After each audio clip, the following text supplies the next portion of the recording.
am a powerful goddess. Let me give you one other thing that I have been doing. One of the exercises that I learned when I was working with Margaret Lynch of tapping into wealth fame, was this practice of going back in time and figuring out what was the atmosphere like, what was the energy like when I was birthed, what was the first emotion and energy that came up. And I realized that because I am a girl, because I'm a female child born into a fairly traditional culture, the first thoughts that come up for a mom would be, oh my God, I have to make sure that she remains chaste, that there are so many things that could happen.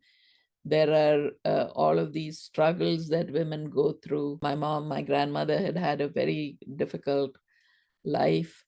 Um, and my mom too, although she was extremely happily married, she was there, there were a lot of financial struggles, a lot of, sibling stuff going on.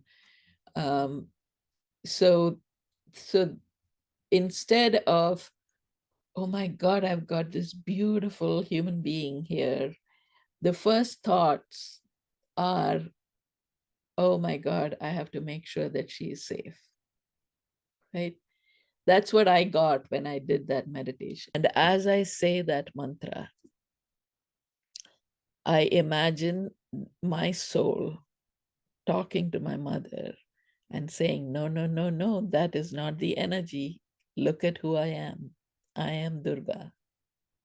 And I do this same thing, visualizing the time that my daughter was born, and she is telling me, no, I am Durga, right? So this energy that we kind of